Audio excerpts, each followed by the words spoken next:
இதுல அவர் என்ன சொல்ல வர்றாருங்கிறது எனக்கு கொஞ்சம் சரியா புரியும். அதான் உண்மை. அதாவது வன்முறையை காட்டுறாரு, அப்புறம் அவனுக்கு அவனையே சுட்டுக் கொள்றாரு போலீஸ்காரரு. அந்த மாதிரி இதுல நிறைய வன்முறை காட்சிகள் இருக்கு. அதுல எனக்கு எந்த வித மாறுபட்ட கருத்தும் இல்லை. ஏன்னா இப்ப சமீபத்தில் வர்ற படங்கள்ல வன்முறை காட்சிகள் இருக்கும்போது அதையே அவர் ஃபாலோ பண்ணியிருக்காரு. ஆனா என்ன சொல்ல வர்றாருங்கிறது மட்டும் அவர் என்ன சொன்ன மாதிரி வன்முறையை தூண்டுறாரா, இந்த வன்முறை இருக்கிறாரா?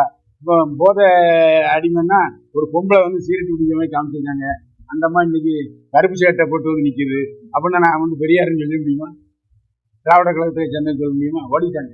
நான் அந்த கேள்வி தான் கேட்க நினைச்சேமா. இந்த படத்துல ஆன்மீகம்னு சொல்லிடுவீங்களே, நீங்க கருப்பு சட்டை போட்டு ஈவரா ஆள் மாதிரி காமிச்சிருவீங்களான்னு கேட்க நினைச்சா அவங்க ஓடி போயிட்டாங்க.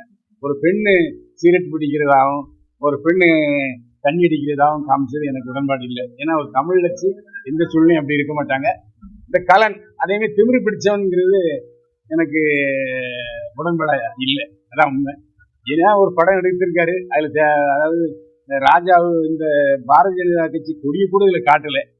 அவர் மாவட்ட தலைவர்ங்கிறதுனால அவரு விஜயராஜா அவர்களை கூட்டு வந்திருக்காரு. அதான் உண்மை. அதை அவர் சொல்லவே இல்லை.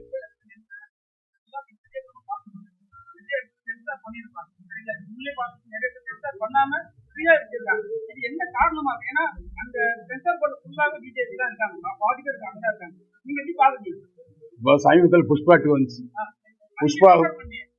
புஷ்பாவுக்கும் பாஜகவுக்கும் என்ன சொல்லுங்க இருக்கட்டுங்க. அங்கேயும் தான் சென்ட்ரல் கவர்மெண்ட் பாஜக தானே. இல்ல கிடையாது, அப்படி இல்லை.